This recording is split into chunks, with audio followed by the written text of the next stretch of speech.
Yes, hello everyone.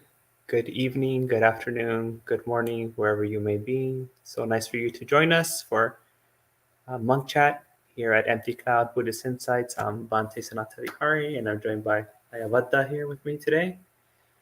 And so we have some greetings and hellos and anjalis from people like Rick and Jerry and Mary and Hina and Victor.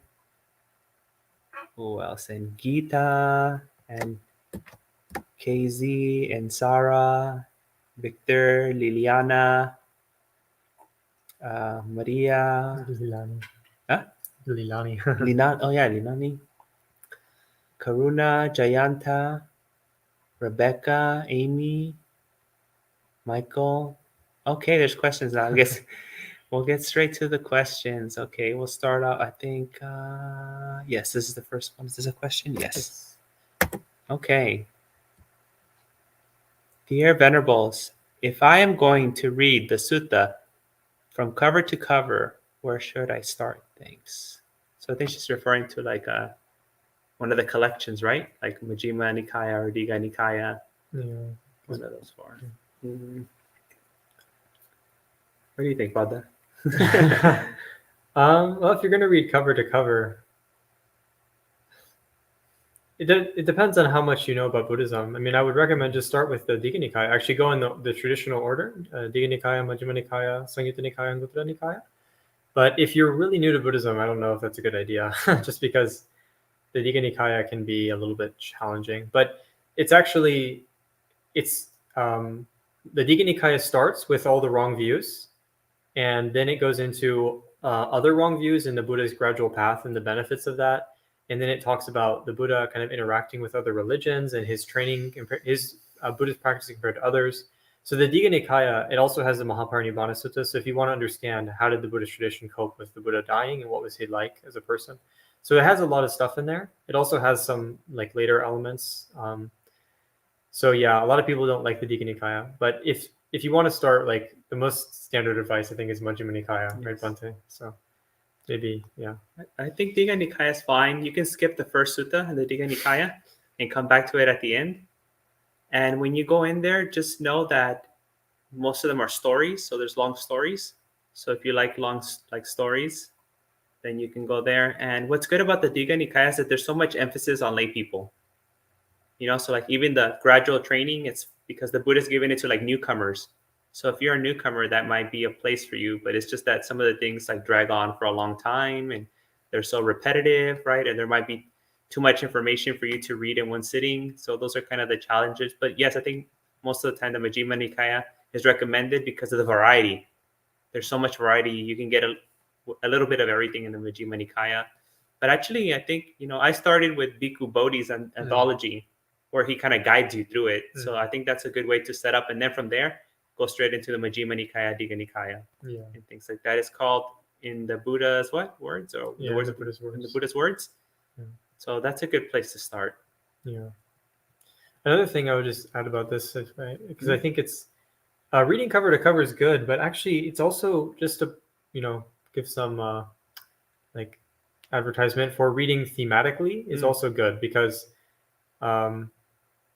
there's advantages to both. In my opinion, reading thematically is also really good, because if you read cover to cover and then you get like, okay, one sutta is on this, another sutta is on that, then I think it can be hard to understand the big picture concepts. So if you read like all of the suttas on a certain topic and you just dive into that topic, then you start to get kind of, everything is kind of like a fractal in the Dhamma. So then once you really hone in on one concept and you try to understand how the Buddha expresses that, then I can think it's a lot easier to understand the suttas like as a whole. And you can start following those threads and picking up on them. So that's another, not to discourage you from doing cover to cover, but thematic reading is also good in my opinion. Okay. So then, okay, here's another question. Good evening. Can I ask how to know what Nibbana actually feels like and how to know if I have reached it After going to Nibbana, do we have the option to come back and talk to friends? Oh, yes. So Nibbana is not a place, right? That's one thing that we have to understand about Nibbana. Nirvana is the way that most people know about it. And it's a form of cessation, right? So we're talking about the cessation or the extinguishment of, we can say, greed, hatred, and delusion, or the asavas, or the three different types of tanha. There's many ways to think about it. And in Buddhism, there's a lot of talking like negation, right? So Buddha doesn't really talk a lot in the affirming positive, like saying Nibbana is like this, Nibbana is like that. But by saying it's not like this, it's not like that, right? Negative, speaking negatively. But I think the best way to think about it is you would just look into the mind and see the absence of greed, hatred, and delusion, right? Delusion here meaning any self, mind making, I making, me, myself, and I, any of that there, right? So if there's any unwholesomeness, even the most subtlest of little grains of unwholesomeness in the mind or self, then it's not nibbana yet, right? So that's one good way. And I think the Buddha invites us to, he says that it's apparent to oneself. One knows for oneself when they reached it. So if there's any doubts, right, even the smallest doubt, then it's probably not it, right? So that's one good way to know. But then the Buddha also talks about, he says, Nibbana paramam sukham. So Nibbana is the highest happiness, right? So it's a form of happiness that's also unconditioned happiness. It doesn't rely on external factors or on things happening a certain way or on any conditioned phenomena. So it's an unconditioned experience. Another way that we can think about nibbana is also like a relief, right? So when I think about the happiness of nibbana is like a relief because nothing's being added. It's about subtracting all the defilements, all the influxes, all the fetters. All these things are being subtracted, and clinging is subtracted and craving is subtracted. So when everything's subtracted, it's like you take off this big burden. Once all that burden's off, then that relief from being unburdened, from being free, that is an experience of nibbana. And can you talk to your friends? Well, yes. The Buddha talked to his friends too, right? We see in the suttas, and the arahants all talk to their friends too. But I think you might be talking about mahaparinibbana, right? So mahaparinibbana, there isn't much we can say about it actually, right? They asked the Buddha, does he exist after the Tathagata goes into mahaparinibbana? Does he not exist? Does he both exist? Does he neither exist nor not exist? And he remains silent on the thing, right? So it's not probably important. Doesn't really matter. Probably that's why the Buddha didn't talk about it. And also where the question is formulated wrong too. That's the actual main problem with that question that they asked about that. But Vada, you have anything else? I think that was pretty good. Okay.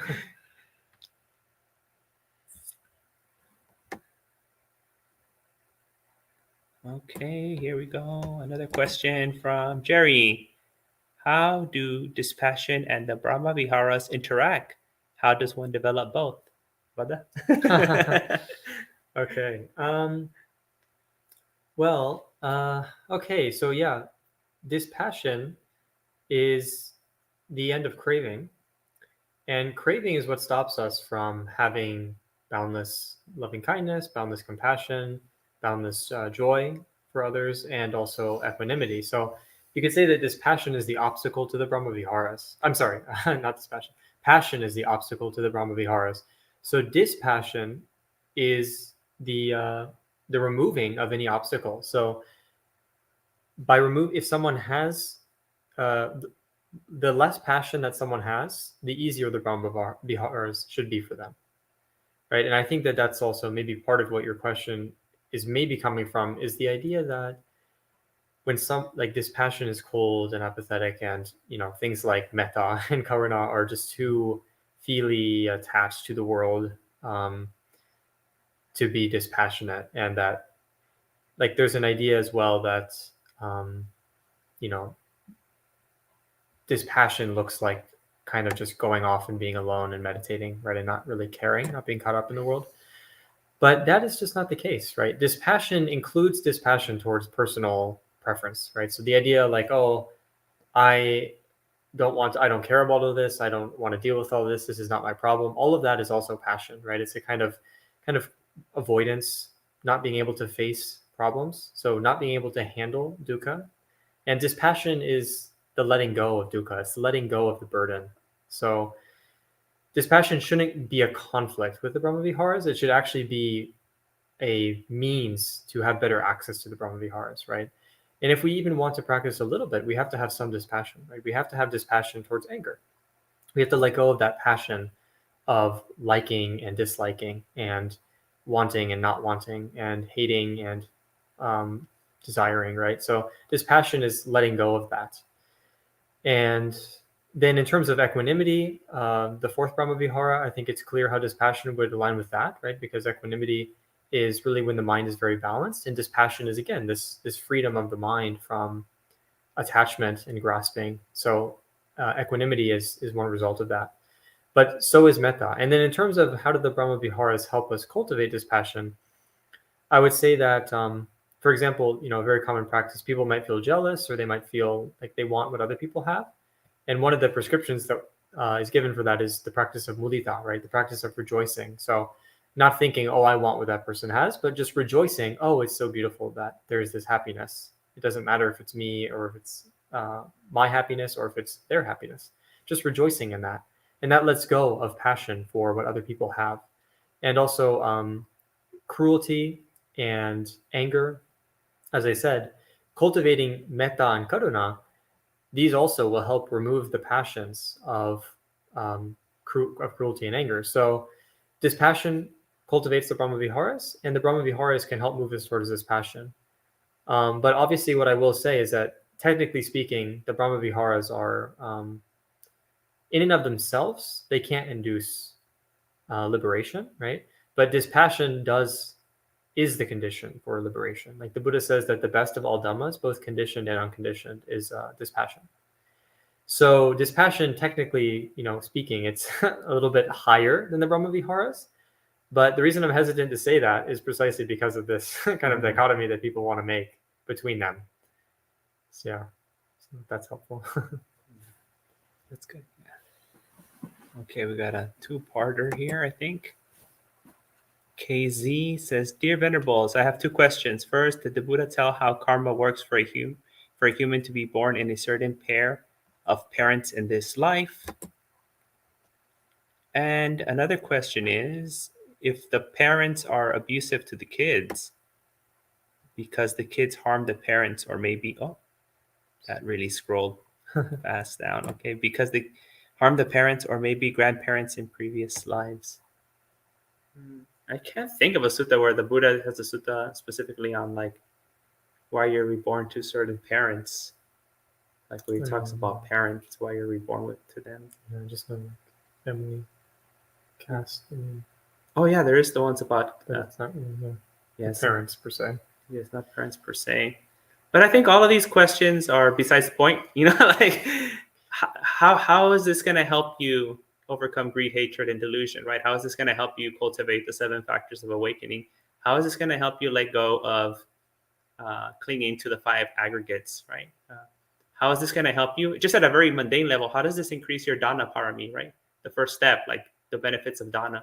How will this help you be more charitable and be more generous and give more? So the Buddha does talk about, we shouldn't wonder about who I was in the past, what was I in the past, where was I in the past, how was I in the past, and the same thing about the future, right? So the intricacies of karma are not necessarily that important, but just understanding the principle of karma, right? That unwholesomeness leads to unwholesomeness, and wholesomeness leads to wholesomeness. So I think that's really what we need to focus. We shouldn't focus too much on kind of like what psychics do, right? Like telling you about your past and telling you about your future. That's not a wholesome thing to do. So, we're all kind of dealt these cards, and we kind of really, once we're here already, we can't really change them, but we can play the cards differently, right? So we can play the cards that we were dealt very wisely. And in all circumstances, it's always better to see what's right in front of you. So look at your current relationship with your parents, right, in this very life, and see how that was, and try to manage that in a skillful manner. And then sometimes that may even look like, you know, if it's a very abusive relationship, getting away, or maybe even calling in authorities or a social worker or someone else to help you. Definitely, there's nothing in karma that says that you have to let yourself get beat up by your parents or abused or exploited by them. That is definitely not part of the karma, right? Just because you're born to them, your karma brings you to be born to them, doesn't mean that they have the right to abuse you or take advantage of you. The Buddha's always talking about nonviolence all the time, right? So there's never any justification for violence in Buddhism, not even towards one's own children, for correcting them or anything like that. So if yeah, let me see the second part: harm the parents or maybe grandparents in previous lives. Yeah, I don't. To me, sorry, it's not that important to me. These kind of questions, I just really like to focus on what's happening right now, and what's happening in this life, and what can I do to, navigate the current situation that I find myself in this life, and make it more wholesome for myself and my friends and family and everyone around me. I don't know about that. You have anything? I think that's good, Bante. Yeah. I would just say, like, if all I would add maybe is that if someone is saying that, like, if they're saying, "Oh, this is your karma," or "Oh, that's their karma," like, I would just say that you can just ignore that person as Bante. Like, take the advice, but apply it also to them what they're saying, because people say stuff they don't know, they have no idea, and if they do know, then that's really unwise of them. I'm not saying that it's even possible to know that, but I'm just saying if someone, yeah, I wouldn't listen to to what people say, right?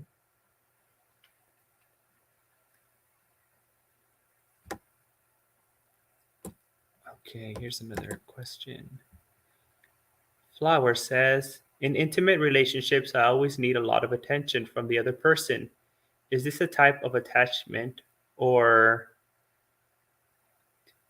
I don't know, okay to have? As Something. something. Oh yeah, attachment or something okay to have.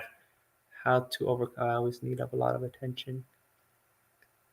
I mean, everyone needs attention, and everyone needs love, and that's what relationships are all about giving each other attention, right? If someone doesn't give you attention, you're not really in a relationship. Like, you're not in a family relationship, you're not in a friendship relationship or romantic or anything like that. I mean, even when it comes to your job, like if your boss completely ignores you, like, are you really working there? Like, how's anything supposed to get done? Or if you ignore your boss.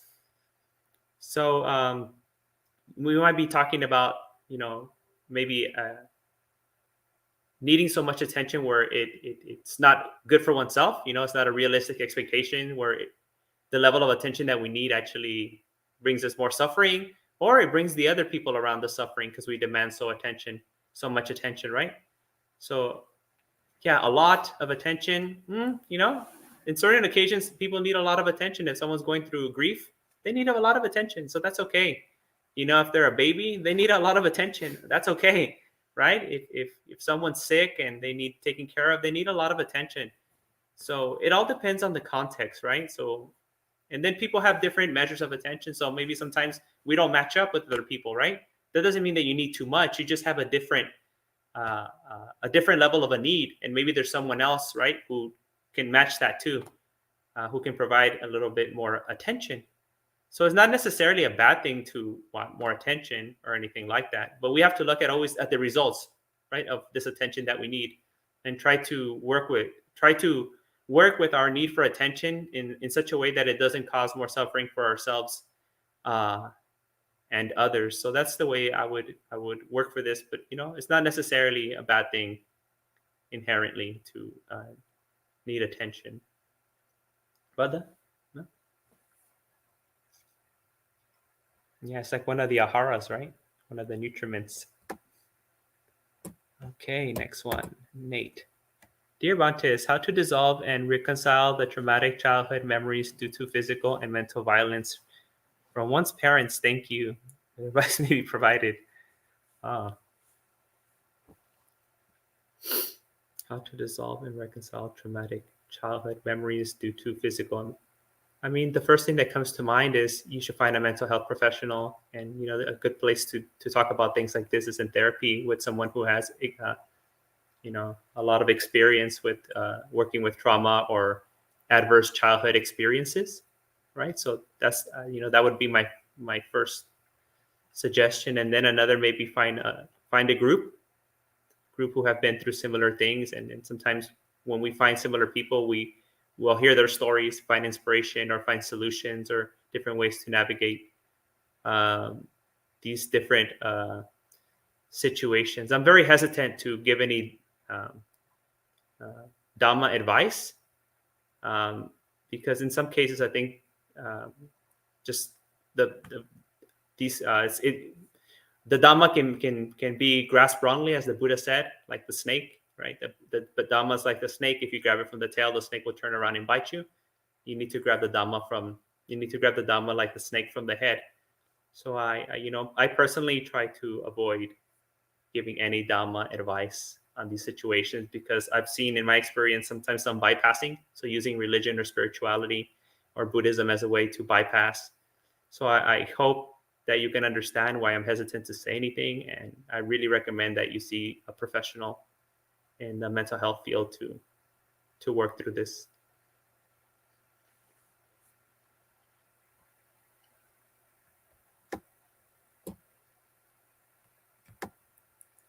Okay. Sarah says, how does one know her own flaws if no one tells him or her? As usually pointing out flaws is like to be in a harsh conversation. And if we follow the right speech, which is never harsh, then how do we know our flaws? Thanks. Yeah, well, actually, so this is a good point. It's not wrong speech to point out flaws. Actually, it's really important to point out flaws. And the Buddha, he praised admonishment. So we use this word admonishment. I don't know if I ever heard that very often before I was a monk. But so admonishment is when you point out flaws to people, right? You point out their flaws, but it's not the same as wrong speech, right? Wrong speech is when you insult somebody. And admonishment is exactly what you're talking about, right? There's an actual problem. If we can't tell people their flaws, how are they supposed to grow? How are they supposed to develop? Right? If the Buddha couldn't ever point out our flaws, then he would have never spoken. He would have never talked about ending greed, hatred, and delusion, because we all have it. So, he would have never been able to teach the Dhamma. And so even among monastics, it's also important to give admonishment. And among lay people as well, it's important to give admonishment. But the thing is that it has to be with the right conditions, right? In order for it to be right speech. So there's 5 conditions. One is that it has to be true. So if someone points out a flaw to you, then I'll just say what you should do is just listen gently and just respond to the situation however is appropriate, and then accept it and just ask yourself, is this true? Really ask yourself, like, if someone says something, is it true? If it's not true, then you can just disregard it. You can even say to them, oh, thank you for pointing that out to me. Thank you for telling me, if they were genuinely trying to help you, even if it's not true, because they were still just trying to help. And if it's not true, then you can just disregard it, right? But in terms of you giving admonishment, then it should be true. It must be true in order for you to say it. And then you should also check, like, is this the right time to be saying something, right? And then you should check, is your heart angry? Are you saying it out of anger, or are you saying it out of loving kindness because you want to help them? And it should be beneficial. So when you say it, it shouldn't just be true in the right time and out of loving kindness, but you should ask yourself, like, is this actually going to help them if I say it? Right? Like, maybe there's something that they're doing, but you saying it won't actually help.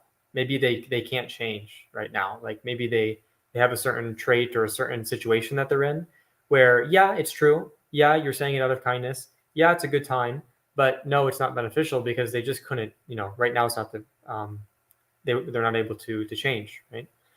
And then the 5th one, Bante, could you help me out with this? The 5th one. True, beneficial, right time, loving kindness. Oh. Isn't gentle speech a part of those 5?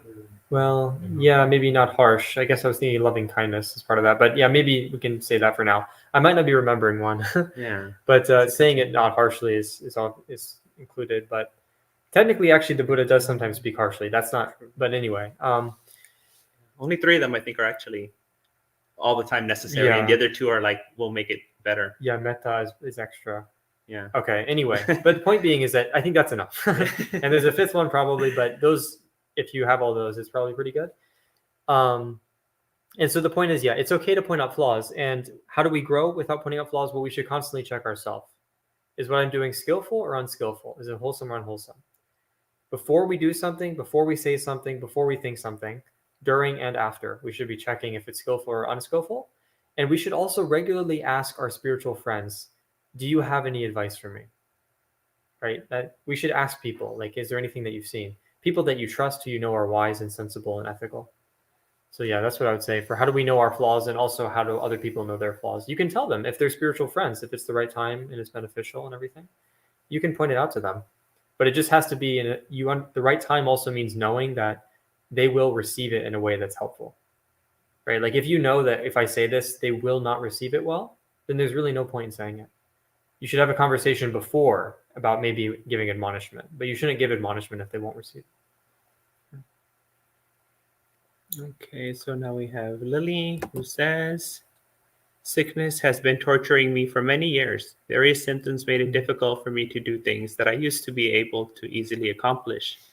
I am wondering how to relieve that suffering from chronic disease, as well as despair caused by it. So, there actually, although I'm very critical of mindfulness-based interventions, this is probably the one that I feel that is more justified. And I actually recommend for people in this particular situation that you're sharing with us, Lily, which is mindfulness-based stress reduction. It was specifically designed to help people with chronic pain or chronic stress, right? And it helps people create a new relationship to these chronic conditions, right?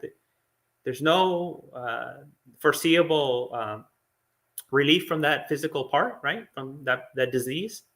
But we can change our relationships, right? We can experience the pain without suffering. And I think that's kind of what you're asking, right? The despair caused by it. So maybe you want to look into this MBSR, mindfulness-based stress reduction, as one of these modalities that can help you in getting well and helping you create a different relationship to this pain that you're experiencing. But if you have any obstacles if that resource is not easily available to you, then also we can use elements of the Dhamma practice, right? So the Dhamma practice can also help us. Maybe not in the beginning, but if we practice for a considerable amount of time, we'll be able to understand bodily sensations. We'll be able to understand unpleasant feelings. We'll be able to understand negative rumination, right? The despair and loss of hope that comes with the pain that we're experiencing. And as we become more familiar with them, we kind of create some space. We create a gap between the sensations, the feeling, and the thoughts and the emotions. And within that gap is where we find the relief, right? So we find a little more ease in dealing with this suffering. But if you can find it's even online. There's a website for MBSR that you can follow the program online. It's like an 8-week program that you can do, or if you can find a local group, or they have online groups now. I think that would be a good way to deal with it. And then always maybe contemplating on impermanence, right? The unsatisfactoriness and non-self, doing these kind of more reflective contemplations on our everyday life, so we can understand, right, that even this pain and this suffering is also impermanent. It is conditioned, and that this life is there's dukkha, maybe at very subtle levels, and then for people with chronic disease in a very gross level all the time. And that also that this pain is impersonal, which is the practice of Anapanasati and Satipatthana are trying to help you to understand the impersonal nature of all phenomena. But about that, is there anything that you'd like to add? I think that's pretty good, Bante. I think what Bante said too, just the Four Noble Truths are really good here. The Buddha said that dukkang parinyayang, so dukkha should be fully understood. And that's our task with the First Noble Truth. So it's a really beautiful opportunity, because a lot of people, they are liable to chronic illness, they're liable to extreme suffering, but they ignore that problem. They just don't think about it because they don't have to face it right now. And then they can't handle it later because they've spent so long building their mind a momentum against that it's just too much, that once they reach the suffering, they just fall into confusion. But you are really lucky because you actually are forced to face the situation. And so you don't have that ability to build up a momentum so easily, pretending that this is not going to happen or that we don't need to deal with this. So you have a really great opportunity to practice seeing the First Noble Truth. And the First Noble Truth the Buddha doesn't say the First Noble Truth should be abandoned, right? He actually says it should be fully understood. The Second Noble Truth should be abandoned, right? So craving should be abandoned.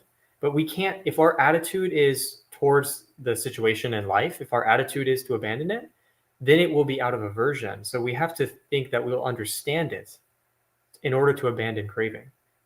So this is a really beautiful opportunity for you to understand and work with that and all the advice Bhante gave, but obviously very gently. And Oh, there's one book that just came to mind, Mindfully Facing Disease and Death by Analayo Bhikkhu. It's a great book. I've read it a couple times. So you might, if you have a chance to read that book, I think you'd find it very useful. Yeah, Mindfully Facing Disease and Death by Analayo Bhikkhu. Okay. Okay, we have another question here by Wise Man Say. So I'm interested in adding Buddhist chants to my everyday practice. Are there any good books, resources that are out there, how Buddhist chants I can learn? Oh, I love Buddhist chants.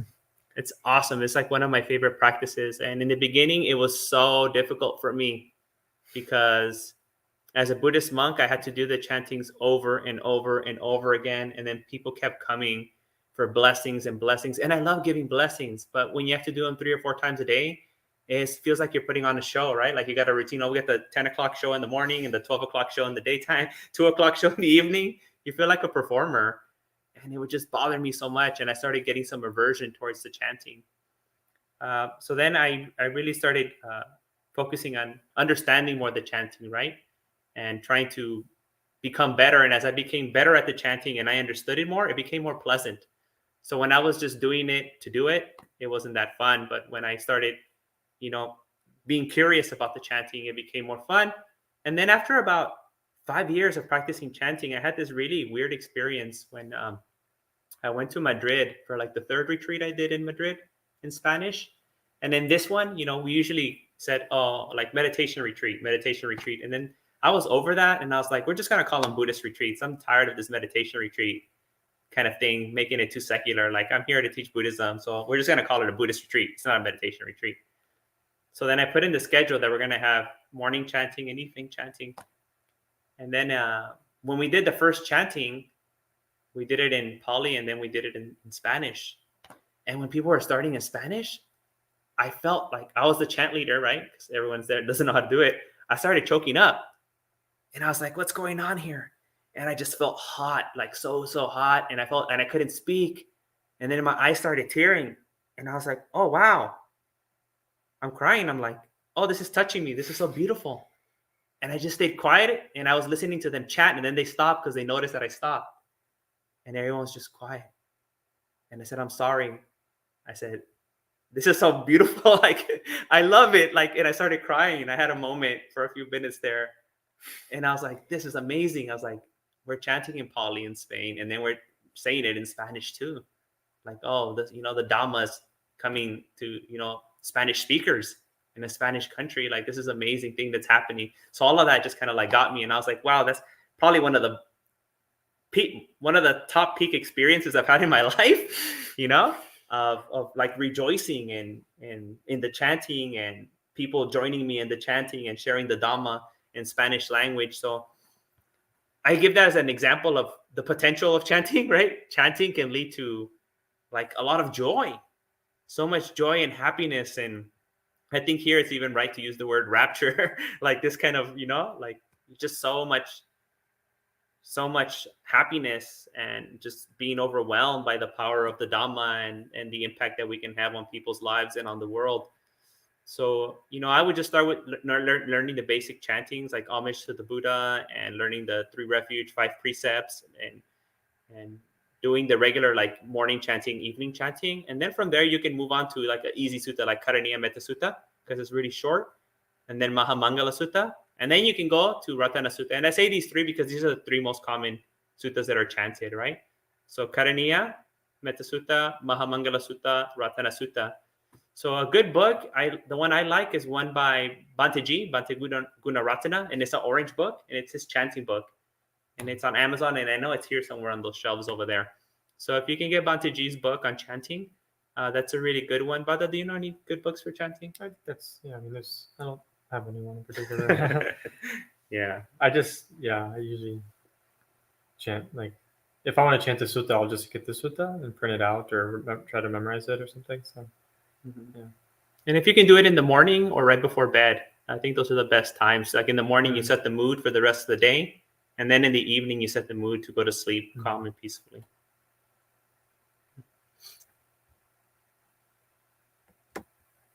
Okay. Oh, follow-up question. What is the difference between raga, tanha, and lobha? They're basically the same. It doesn't really matter.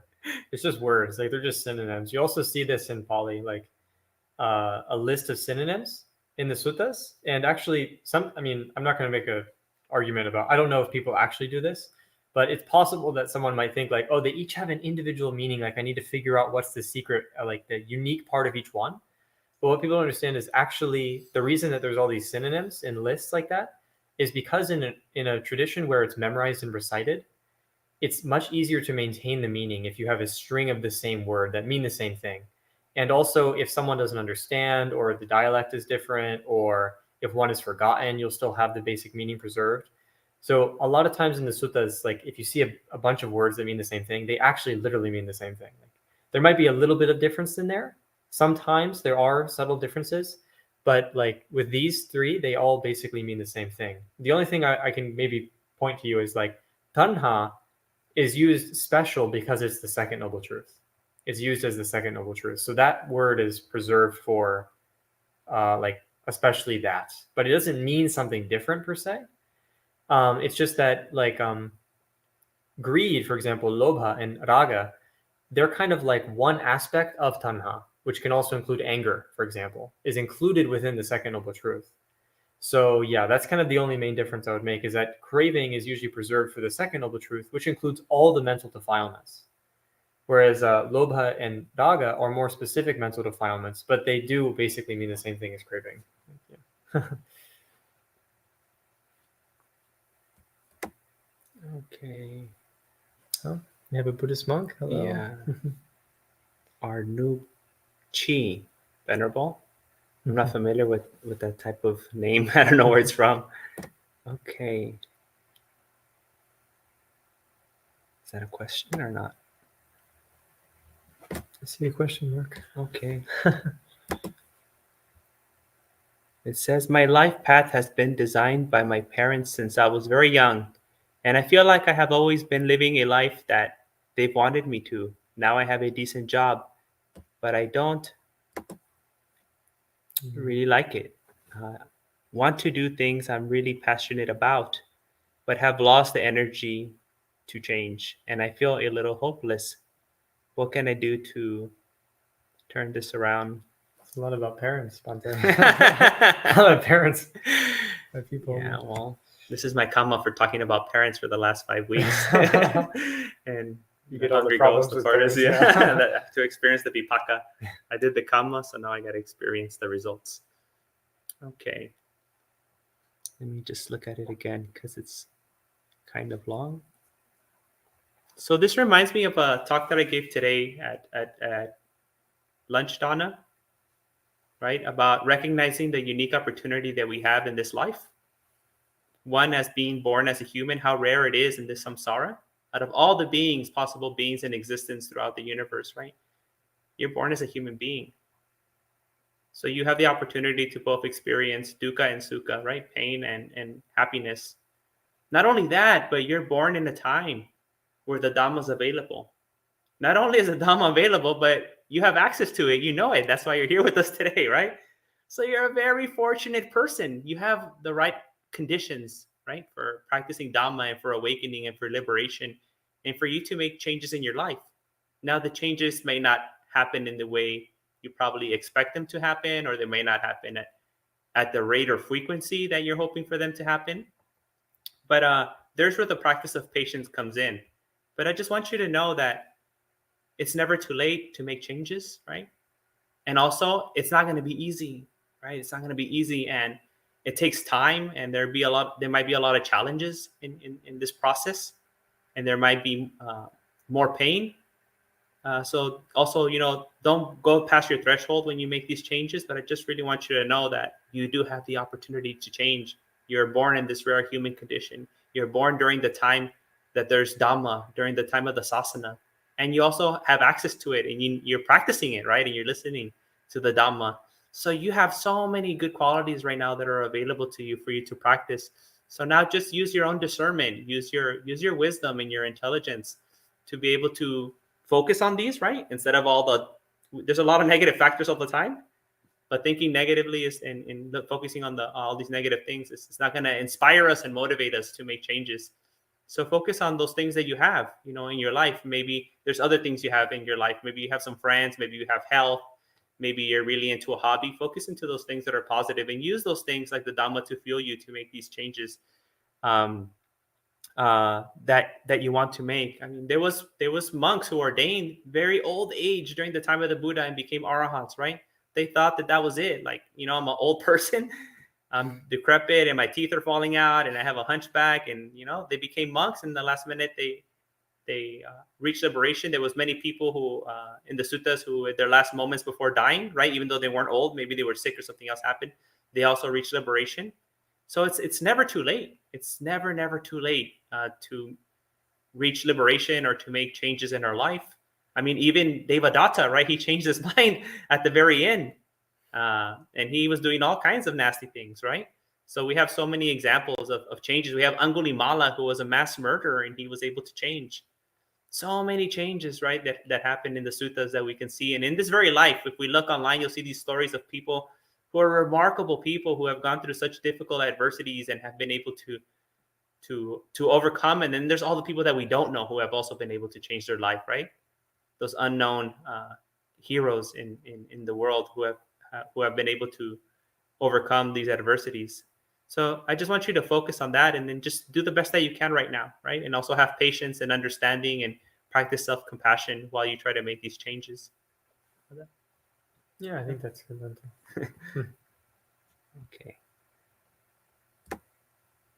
Okay, some hellos from probably Myanmar, I think.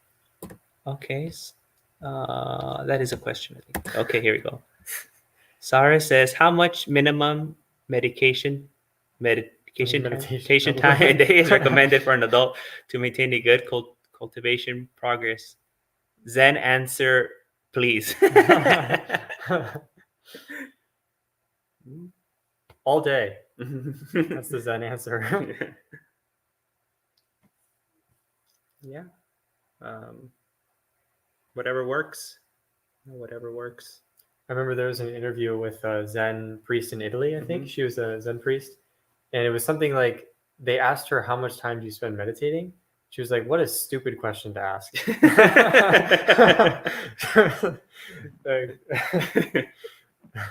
Yeah. I mean, that's something that the old Zen masters would say. I can see Linji saying something like that. If you're lucky, he'll say that. If you're unlucky, he'll hit you with a stick. That Linji is Rinzai. So yeah. Okay. The point is all day. Yeah. Like, there's no difference. Flower says, could you please help explain how to deal with jealousy and rumors from other people? Haters gonna hate. That's what they do, and they're hating for a reason, right? They're jealous of you because you're doing something good. People don't hate, or people are not jealous of losers. That doesn't happen that way, right? People are always jealous of people that are successful or doing good or are famous or are good looking or are healthy. There's something that you're doing right that causes other people to be jealous of you, right? And spread these rumors. So, your biggest haters are your biggest fans. I'm just going to keep it real today. That's all you need to know about that. About that, you have anything else to say? Well, I just in the Dhammapada, how does it? If you speak a lot, people criticize you. If you speak a little, people criticize you. No one escapes criticism. Even if you say nothing, though, Yeah, you you speak. say nothing, yeah. The Buddha says no one escapes. People criticized the Buddha. People criticized arahants. People criticized all kinds of people. Everyone gets criticized. It doesn't matter. So rumors, yeah, everyone gets criticized. My mom used to tell me in Spanish, "Al cabo ni te mantienen." Like, they don't even support you, right? Like, they don't even pay for your bills. Like, they don't cook for you. Like, why do you care about people's opinions who are not doing anything in your life? That was another way of her telling me that I should care about her opinion because she takes care of me, right? Moms are very clever. Okay, that is a question. Again, Sarah says, is there an effective way to persuade a person who really needs meditation but has been refusing that to accept this idea? I wouldn't try to force anyone to do anything. That's my view. I think we're the best example. We're the best promotion for meditation. So to the extent that you can embody the qualities of the Buddha, the Dhamma, and the Sangha, and what a good meditator looks like, whatever that means, then people will naturally be interested in that. And if they're not interested, then they're not ready for it right now, right? That's part of the equanimity that we have to develop in the Brahma Viharas, that everyone's on their own karmic path, and maybe just it's not the time for them. And it's very difficult for us, right? Because we see this person that can benefit from it and they're suffering and we suffer, but we have to be able to distinguish their suffering, what's going on with their life, and our suffering as a reaction to theirs, right? So maybe this is an opportunity to see that we're not, kind of misinterpreting the situation that's going on with them. And it's really, what's really happening sometimes is that it's our own suffering. We can't handle it. So we want to change it. That other person might not be suffering that much, actually, but we can't handle what's going on. And that's the problem. So there may be some time to look at ourselves, practice some introspection, and see how we can deal with this, difficulties when they arise, these difficult feelings of not being able to, have things a certain way, the way that we want them to be.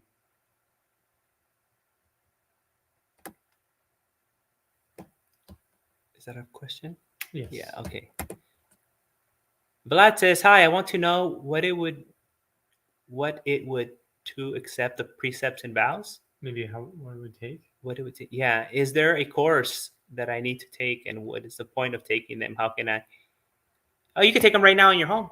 Just Google it. And you can take it if you want to, if you really want to take them. There's no ceremony needed, nothing needed. You can. It's the ultimate DIY, right? No, DIY, do it yourself. Do it yourself project. Yeah, but maybe Baba, you can talk about a little bit about the importance or why take them. Yeah, I mean, so the three refuges are what it means to be a Buddhist. So what is the point of taking them? So why are we here? What are we doing? What is the point of life, right? All of those questions. The three refuges are kind of the answer, right? This is the goal. This is what I'm looking forward to. And the Buddha really stresses the importance of also having something that we respect and having something greater than ourselves. Even when the Buddha attained awakening, it said that he thought, who am I supposed to bow to now? And then he realized that there was no one better than him. So he realized that he would bow to the Dhamma. So he still found something to venerate, something to bow. And he said that those who live without respect and without admiring greater things, they live in suffering. So the three refuges, they give you a refuge. They give you a kind of reference point in your life for how you're going to guide yourself, what principles you're going to live by. And that's the principles that you'll take the Buddha as your teacher and role model and your spiritual friend. You'll take his teachings as something to investigate and practice and uphold. And then you'll take faith and trust in the Sangha. And actually, when people go to refuge in the suttas, they go to refuge in the Bhikkhu Sangha, so the Sangha of monastics. And the recitation for the qualities of the Triple Gem, we recite the qualities of the Sangha of people who are noble ones. But when people go to refuge in the suttas, they really go to the monastic Sangha. And so what this means is that where do you go? Do you go to the bar? Do you go to your friend's house on Friday night? Or do you go to the monastery? And you give dana and take the precepts there with other people, and you're around lay people who are there, and you make spiritual friends who are lay people, and you talk to the monks and stuff like that. So it gives you a guide for your life, right? And then the precepts are really an extension of taking refuge, because it's kind of like you take refuge in the Dhamma, but you don't follow the Dhamma, right? The Dhamma says that the precepts protect us.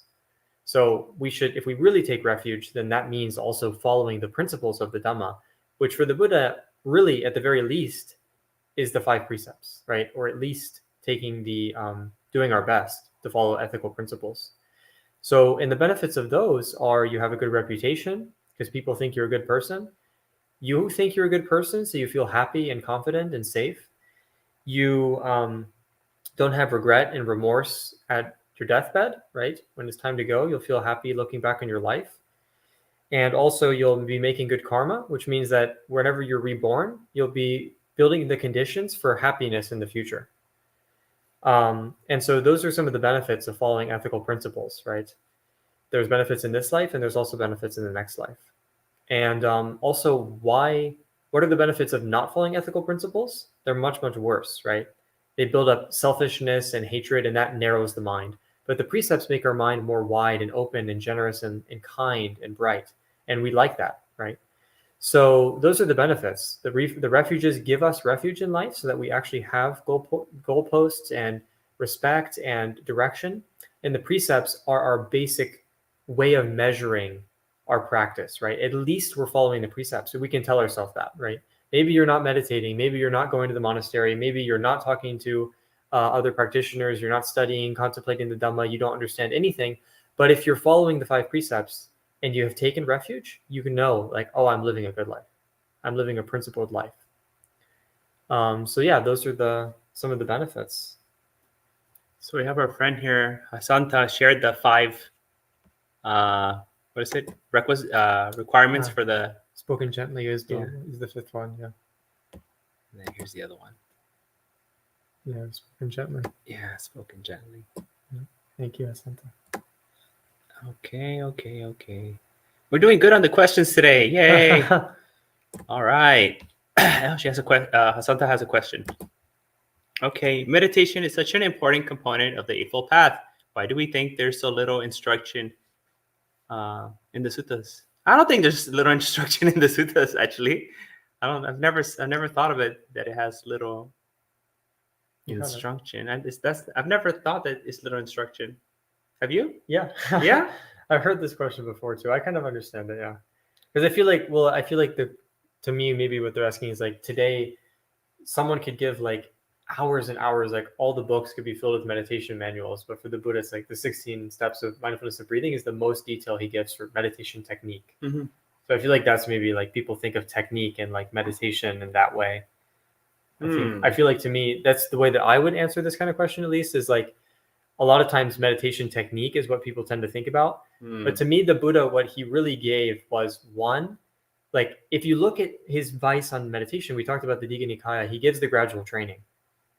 And he talks about abandoning the hindrances and cultivating wholesome qualities and how you do that before you do meditation.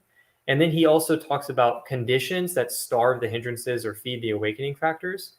And we're supposed to figure that out using mindfulness, basically, right? And mindfulness of breathing is kind of his map of how that could go and how we can measure our practice.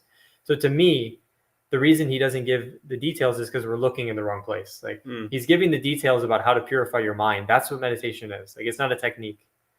And then the techniques can help us, but that's what I think about, like the Buddha's details about it. I don't know, maybe Bhante, you have a different perspective. You know, I come from a dance and martial arts background. And yeah, technique has its place, but at the end of the day, it's just repetition. Like exercise, martial arts is repetition. Dancing, choreography, it's just repetition. Like you don't want to get too much into your head. Like, okay, I take 5-inch step to the left and 5-inch step to the right. Then I have to move my elbow at a 60-degree angle before I strike. Like what? Like, come on. There's the science of those things, but you just have to do it over and over and over again. And then you have your coach, right? The dance coach who would be like, oh, do it like this, do it like that. She's not giving me measurements or anything like that. It's just like very practical. And then that's why you have the Kalyanamitta, right? You have the meditation teacher where you have interviews and you have this dialogue. But I don't know, maybe it's my own biased perspective from how my own personal experience growing up doing dancing and martial arts, where it isn't that like book studying. It's things that you just do And to me, meditation is just like you just do it with your body. Like it's not supposed to be like you're figuring out a formula in your head, or like you're engineering, like you're an architect or something. You're trying to build something. Like to me, that's missing the point if you think about meditation like that. Probably that's why I've never got into the Abhidhamma and stuff like that. I'm just like, no, thanks. That's not for me. Anyways, okay. Okay, Andrew says, Dear Bhantes, may I ask, why did you initially choose and continue to stay with Theravada instead of Mahayana or Vajrayana? I hesitate even to say that I'm staying, that I'm in Theravada. I was thinking the same thing. That makes me feel a lot better about that. I feel disingenuous when people ask me, like, you're a Theravada monk, right? I'm like, I guess technically by ordination, yes. But like, do I think like most Theravada monks think, or do I follow like the principles of like most Theravadas? Yeah, I don't feel that I'm in, like the commentaries, like that's a big part of Theravada. Like I'm not really into that much. Even the Abhidhamma, like things that you would think that are very Theravada, right? Or things that happen within certain Theravada cultural practices in different countries. Like I'm not really into that either. So yeah, I hesitate to say that. But the reason that I do work within this kind of lineage is ordination lineage is because of the suttas and the Vinaya. So, for me, the reason I even wanted to become a monk is because I was reading actually the suttas. It started with Bhikkhu Bodhis and the words of the Buddha. And I felt like I was there with the Buddha, like I felt that presence of the Buddha, and I felt fond of the Buddha. And there's just this feeling I had when I read the suttas, this deep connection. And I was like, I just got to go here. It was just very intuitive for me. Like I read the suttas, I'm like, this is where I got to go. And before I read the suttas, I was practicing Soto Zen and Rinzai Zen for about a year. And I liked it too. I mean, there's so many things that I like about the Japanese Zen tradition, whether Soto or Rinzai, but it didn't have that effect that reading the suttas had, right? Something about being transported there and seeing the Buddha, being the Buddha and all these kind of things, where in Zen, they focus more on their own commentary tradition, right? Of the koans and the Zen masters, the old chant masters and things like that. And then for Vajrayana, initially, I don't think this anymore. What turned me off, it was too similar to Catholicism, and there's where I came from. So I was like, this is just like going to church, like going to mass, and you have all the rituals and all that kind of stuff. And that initially that turned me off, but I don't see it that way anymore. That's not how I view Vajrayana, the Tibetan specialty practices. Although Vajrayana, I mean, it's in other parts. There's esoteric Japanese, right? There's Vajrayana there too. Now it's just because I'm so convinced, and I have such a deep connection to the suttas and Vinaya that yeah, I can't see myself moving away from that. But I often do go look at other traditions, right? Because I think the people who practice in those traditions have a lot of experience. They have things to say, right? They have things to say that I can learn from. Always though, from the view of the suttas, So I see everything that they did from the view of the suttas, and I'm like, oh, this is in line with the suttas, and it seems like it will help me. So I can incorporate it as long as it's in line with the suttas and the Vinaya. So that's kind of how I work it. I don't think I exclusively only focus on the suttas. I do look at Theravada, Mahayana, and Vajrayana, and those things that are in line with the suttas I take. But I don't think I would even consider myself a very good Theravada monk. Yeah, I think also maybe it would be helpful to clarify for Andrew, like I think a lot of people don't know, and it's perfectly understandable. But Theravada actually isn't the same as the oldest school of Buddhism. Right? Theravada is just one school of Buddhism that happens to still be around. And actually, most people who like study, for example, Theravada Abhidhamma, so which is really important in, for example, like Burma and parts of Sri Lanka and other Theravadan countries. Mostly what they're studying is the Abhidhammata Sangaha, which is a medieval Burmese manual. So it's written in Burma in the Middle Ages. It's not from India, and it's not from even close to the time of the Buddha. So that's not to say it's wrong or anything. I mean, but I'm just saying that we need to understand that. Like, people think that Theravada is the oldest school, and that's because they're told that. And that's it's not quite true. It's not to say like Mahayana Buddhism is relatively just as old as Theravada Buddhism. It's probably slightly younger.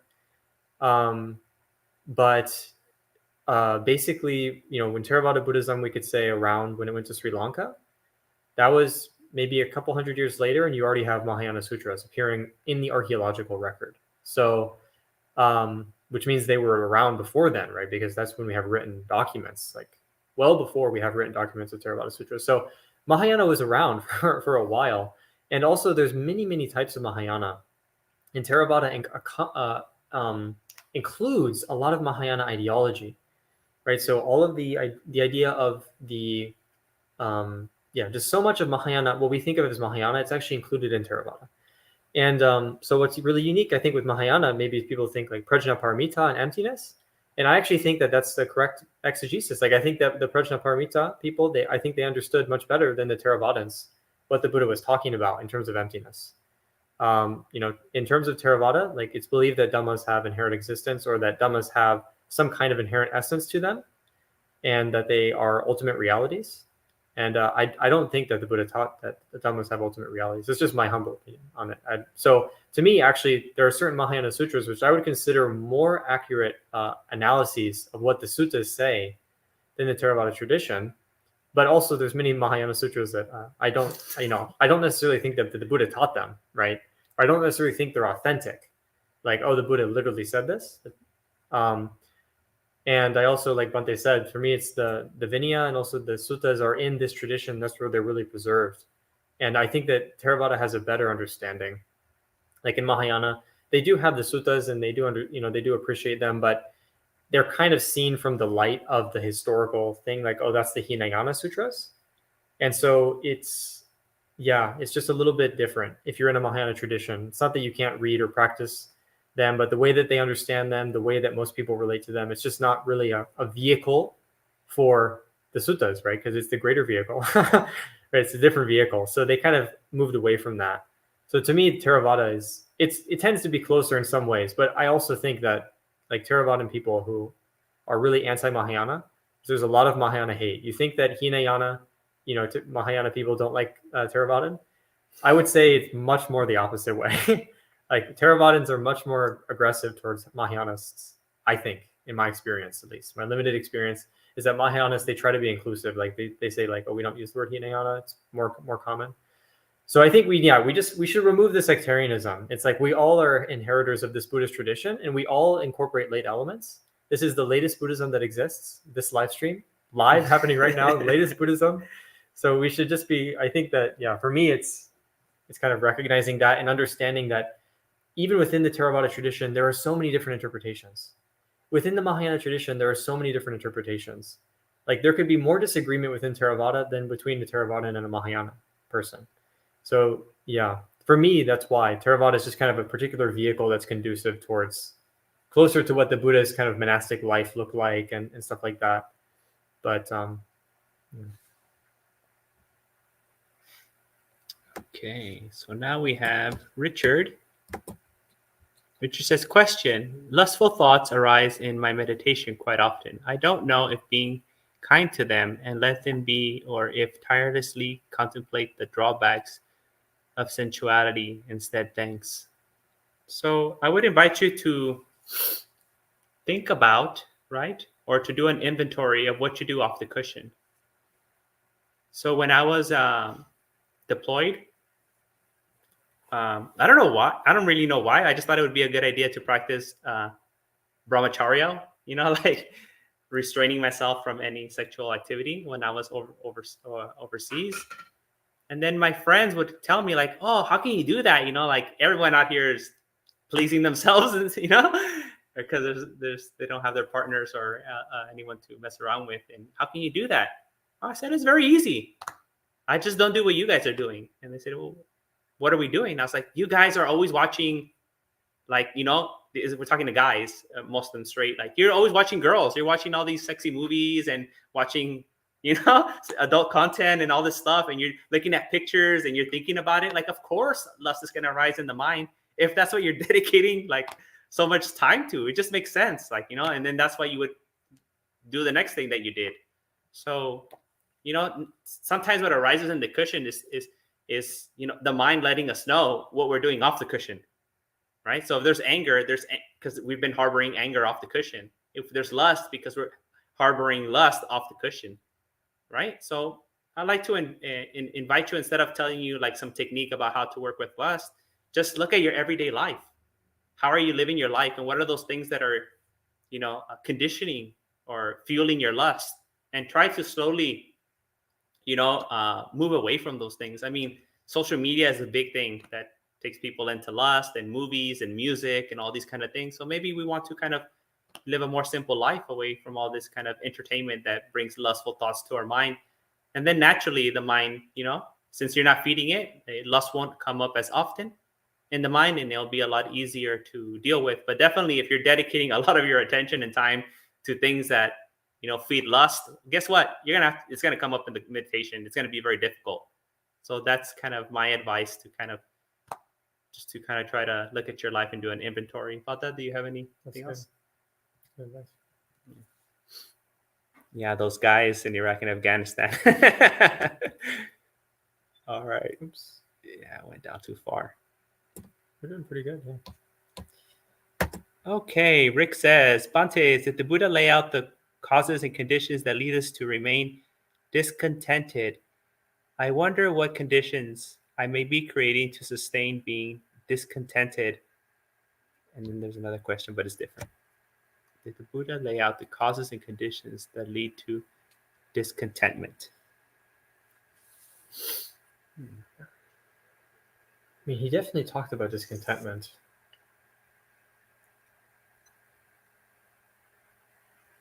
But I feel like it was... There's a sutta when he's talking to Jiraka. He asks him about why he's not, like, what, if eating meat is blameless or not. He eventually talks about the four Brahma Viharas, and he mentions mudita as an antidote to discontent. That's which I always found interesting, because you don't get a lot of like mudita content. Yeah, that's true. That's true. Yeah, he does say that. Mudita is the opposite of discontentment. I guess, yeah, and the way I take it, maybe Bhante, you have a different interpretation, but the way I always took the mudita instruction is that I think that, this is just my theory, is that I think that mudita in Pali, it doesn't actually mean sympathetic joy. It just means like rejoicing, like just joy. So it's not that it isn't sympathetic joy, but I don't think it's just that. Like, it's also joy just in general. Like when you're just really happy, you're just rejoicing in things. Like, oh, that's great. I'm just rejoicing in it. So it is like finding the happiness in things and finding the happiness in others. But it's not just like only when they get something good, then I rejoice with them. It's also just in general. It's supposed to be a boundless quality. So the way I take it is like when we're discontent, it's because we're kind of always finding fault with things, or we're not really rejoicing in what we have. We're not like finding the joy in everything. And mudita is like finding the joy in life. Like it doesn't matter. It's good, it's bad. We just find the joy in it. Like, oh, that's joyful. Like even if it's something that we would normally think is bad. And then it's like the skill to find boundless joy in life. And I feel like that's what mudita to me is saying. Is that what you take, Bhante? Or? Yes, actually, that's what my teacher, Bhante Puniji, would always focus on. He would say, we're not talking about altruistic joy. And also he would say, it's not that it's wrong, but it's wider than that. It's bigger than that. So I think, yeah, about that, you're right about what, mudita is. And discontentment, I mean, at a very kind of like fundamental level, is just, not willing to accept things as they are, right? So if you're willing to accept things as they are, then you'll find contentment. If you're not willing to accept things as they are, then you'll be discontent, right? So that's just kind of like if you go to the very basic principle of anicca, right? And the basic principles of like clinging and desire, and you'll see how this leads to discontentment, because there's no way that we can have it our way, right? There used to be a thing in early 90s, right? Burger King, have it your way. You can't have it your way. Yeah. For those of you that are older millennials, you'll understand what I was saying. Everyone else doesn't understand. Yeah. Okay. Here's another question. Bhante, can you share some reflections on cultivating the joy of virtue? The joy of virtue. I mean, the blamelessness comes to mind. There's that sutta where Ananda talks about like what's the purpose, what's the reason for following sila, right? Like good behavior. And he's like, oh, freedom from worrying. freedom from worry, right? And we have a saying in Spanish, el que no le debe, no le teme, right? He who doesn't owe doesn't fear. So if you haven't done anything wrong, then you'll never be scared and you'll never be worried. You won't be bothered. So you'll always be joyful. So when you live a wholesome life, you feel good. You feel good because you have that relief of not having any bad thoughts, right? So just the mere absence of not being like, oh, I killed, I robbed, I stealed, I lied, I did this and that, it's going to make you happy. So just living a virtuous life, the joy will naturally arise from the absence of not doing unwholesome deeds. So that's what I would say about how to cultivate the joy of virtue. Silanusati is good too. Oh yeah, Silanusati. Silanusati. Reflecting also Deva Nusati, actually. Devatanusati might be good too. Because you think about the happiness, specifically about the qualities of your virtue and how those might relate to like actual happiness and rebirth, right? Maybe Devatanusati. And also, yeah, I think that's probably. Okay, we have one from our monastic cat cuddler. Could either or both venerables share any personal experience with dips in your focus or enthusiasm in your Dhamma practice or lapses in self-discipline? Yeah, I mean, it happens all the time, right? It happens all the time. What I usually try to do is kind of what Vada was saying earlier about kind of looking at like being grateful for the things you have or looking at like those positive aspects in your life. So sometimes I remember in the beginning for like doing so much anapanasati all the time, I just started getting like exhausted and tired. And then I started like getting grumpy at people because I was like doing too much concentration and things like that. And I just had to accept like, I got to put this down for some time. And I just practice metta. And then if I can't practice that, then I'll just read suttas or I'll practice the Brahma Viharas. I'll do chanting. Or I do service. I focus so much of my practice now is on service, community service, and helping people that come to the temple. So it's just about like, there's so many facets, right? There's so many dimensions to our Dhamma practice. It's not limited to only this. Like, this is the most important thing, right? And this is what my practices look like. So it always has to look like this. Like we can be curious and look at other parts and other facets of the Dhamma. And then things that you probably haven't done in a long time will be more novel and therefore be more exciting and more joyful when you do them. So maybe some things that you've neglected in the past, right? You can like, oh, I had an interest in this Dhamma practice. Like, let me try that now. And you can move there. So sometimes I just kind of accept, like, this is where I'm at now.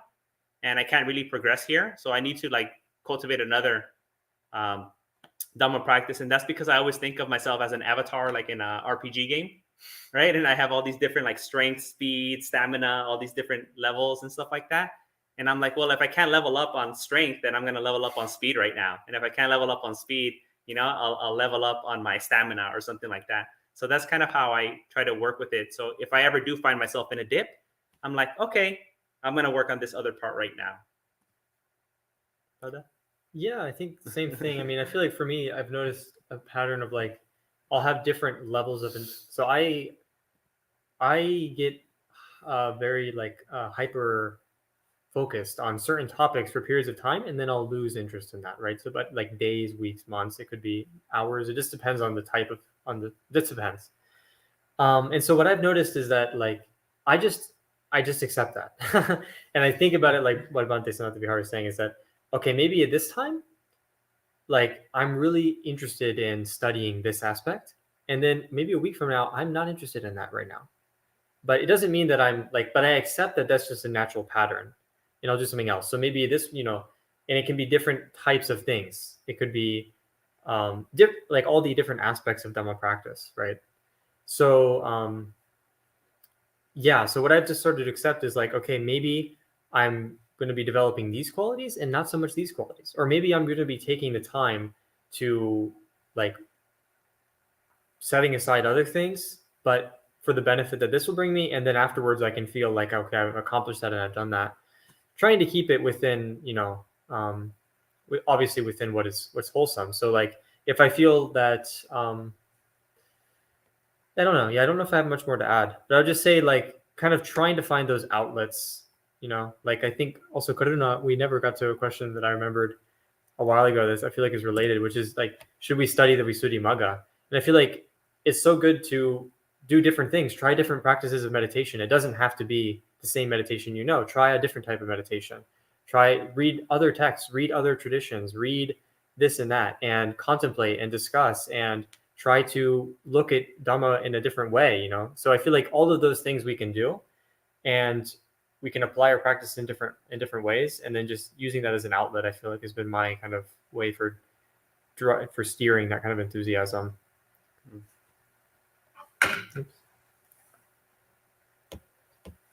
Okay, so we have a question from Demson. Which takes priority karmically, paying back your debt or giving dana? So, like, you mean paying back like financial debt? I think that's what you mean, right? Or giving dana? I don't think you mean paying back like karmic debt. I don't think that's what you mean. Huh. Well, think about the consequences. You know, if you don't pay your debt, what will be the consequences, right?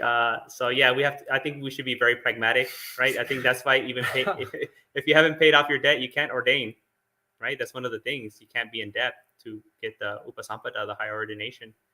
So you have to be free from debt. So I mean, there is an emphasis of being free from debt.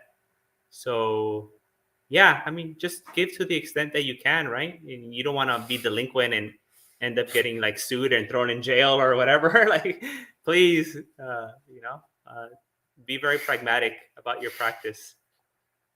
Yeah, anything about that you have anything to say? It just kind of started to dawn on me that what they meant is like how they're going to be spending their money. Like, are they going to be giving it to dollars, paying debt? And yeah, please don't intentionally be giving it to debt. I feel like the Buddha also, there was this one thing he says sometimes where he says people, they miss out on the lay life and on the holy life. Like, so the Buddha, he wasn't against people enjoying, like, using wealth. It's kind of, what is the point of being a layperson if you're just going to live a kind of a painful lay life? What's the point? And if you're going to be a monastic and you're not actually using the monastic life in a way that's conducive, what's the point? So for the Buddha, he was very pragmatic. It's like, if you're a layperson, you shouldn't be in debt, and you shouldn't, be like starving yourself of your resources. Obviously, if you're using it to do something good, but I feel like that the Buddha was very pragmatic about that. Yes, he even tells you how to save money, right? There's like divided in 4 quarters. Okay. So we have a lot of hellos and why does it jump so far? Okay.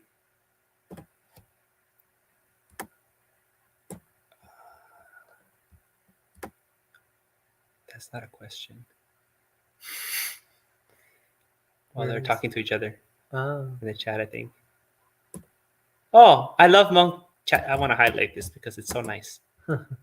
I love monk chat so much. And thank you. Happy that you joined us. Okay, here we go. I think so, right? Yeah. Alex, are certain professions like the military and animal husbandry inherently unwholesome, or can they ever be noble? I don't think they're inherently unwholesome. I mean, when I was in the military, there was guys that all they did was tech support, right? So they were in the military, they do their whole career, and they just work with computers the whole time, and doing very like like fixing commanders' computers and helping them work on Excel, and people put the USB in things they're not supposed to. So they're not even doing like stuff with weapons. They're just like fixing admins' computers. So I don't think necessarily there's people who are just cooks and all they do is just cook in the military for their whole entire career and do other things like that. I mean, animal husbandry, I don't know. I mean, if you just have a farm and, you don't kill your animals and you just take care of them, and you just like animals and you just take care of them. And then I don't think there's inherently a problem with that. I think it's just, we should look at our actions and our results of our actions, right? So if our actions, no matter where it is, if we're doing something that brings harm, right, to oneself and to others, and then we should stop doing it, whether it's in finance or military or in fashion or in entertainment or in education, wherever the field is. We should look at our actions and the results of our actions, and then make a decision from there. Pada, you have anything to say? I feel like that's, I mean, I would just say in terms of being noble, I think it's just, to my mind, the only thing that the Buddha mentioned is like we shouldn't think that if we're doing something wrong that it is noble. Like there is a soldier actually who, people who are actually in combat, and it's a cultural thing.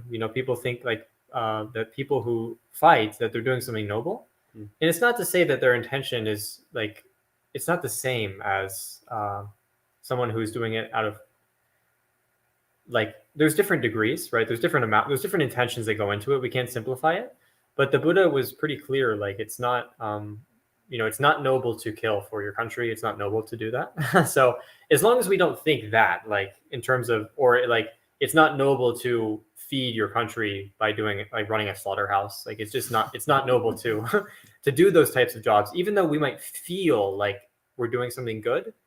It's not that it's so black and white, but it is definitely wrong, like to kill or to kill animals or to kill humans. Any kind of killing is wrong. And so thinking it's noble, the Buddha, was pretty critical of, because he said that wrong view is bad karma. So yeah, that's the only thing I feel like about that, is that we shouldn't, as long as we evaluate, like, I feel like it's noble, but it also has this unwholesome element to it. If you know it's unwholesome, then it can't be noble at the same time. Like your intention might be good to help people, but the actual action can't be noble. As long as what you're doing, if you know it's breaking the precepts, right? That's different from like the general profession being unwholesome, but like the specific action that you do. Someone liked the video game Dhamma Sadhu. Where's that? Here, Victor. Oh. I guess you like the RPG reference. Let's see. Oh, is that it? Yeah, I think we're up on time. Oh, wow. With time to spare. Mission accomplished. Nice. We'll give people a minute or two. Don't everyone rush now to put questions in there. Do you have anything, Anthony, or no? No. Okay. No, check. Maybe they were all afraid, Dante, from the last monk chats. They thought they're not going to get their questions. Yeah, why even type if they're not even going to get to my question? question? They're going to skip mine anyway. Yeah. So we got to all of them. We didn't skip anyone's questions. Yeah. 5-minute warning. Yeah. So that's good, I think.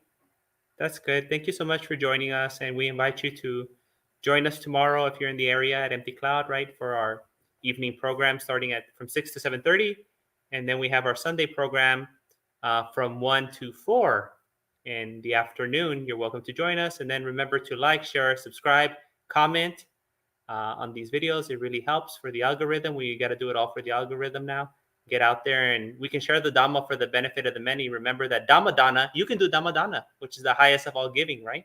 By sharing these videos and introducing the Dhamma to other people that may have not seen this. So thank you so much. And I want to thank also Ayabada here for being with me. I thought I might have been alone. It appeared it is going to look like that for a moment, that I might be here by myself, or monk chat, one monk. Yes. So Bada, any closing words? No. Everyone have a good night. Yes, Teddy's calling us, so we got to go. May you be well, happy, comfortable, and peaceful. Bye-bye, everyone.